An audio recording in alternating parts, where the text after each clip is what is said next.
سلامونه مې ومنئ دوستانو، خدای دې وکړي چې روغ او جوړ به یاست. یو ځل بیا د یوې نوې ویډیو سره ستاسې په خدمت کې یم. په نننۍ ویډیو کې به د تخم د شنه کېدلو په میکانیزم، د تخم د شنه کېدلو شرایط او د تخم د شنه کېدلو په ډولونو خبرې کوو. نو هیله لرم چې تر پایه مو ملتیا وکړئ. د نورو ویډیوګانو لپاره د اګریکلچر انفارمیشن چینل در سره سبسکرایب کړئ.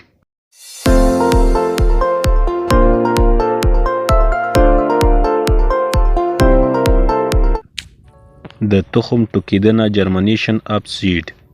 په وچ تخم کې جنین غیر فعاله او یا د استراحت په حالت کې وي.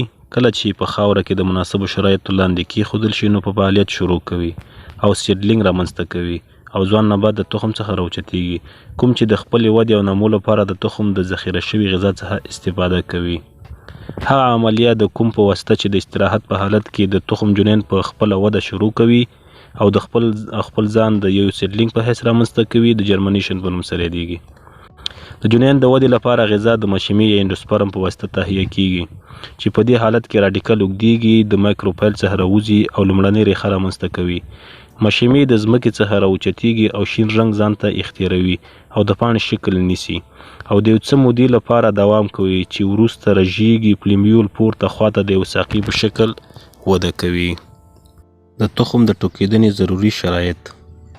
د تخم د ټوکیدنې لپاره لاندې شرایط ضروري دي: اوبه یا واټر، اکسیجن، تودوخه یا ټمپریچر، رڼا یا لایټ.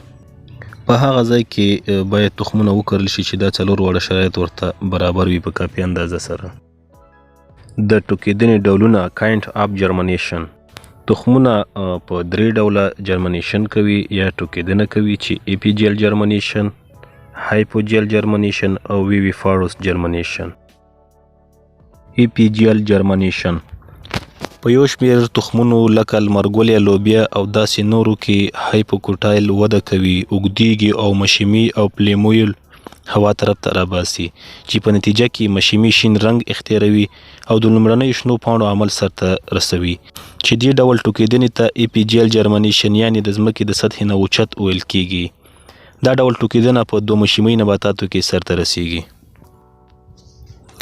هایپوجیل جرمنیشن په بعضو حالاتو کې لکه نخود، جوار او داسې نورو کې مشیمې د خاورې لاندې پاتې کیږي او اپیکوټایل اوږدیږي او پلیمیول پورته خواته ټیله کوي چې دې ډول ټوکیدنې ته هایپوجیل جرمنیشن وایي. هایپو معنا ښکته او جیوس معنا ځمکه یعنې د ځمکې لاندې. دا ډول ټوکیدنه په یو مشیمي نباتاتو کې ترسره کیږي. ویویفاروس جرمنیشن په اکثره جبهدارو ساحو کې تخمونه په ټوکیدنه شروع کوي په داسې حال کې چې لا تر اوسه په میوه کې وي او میوه د خپل اصلي نبات سره نښتې وي.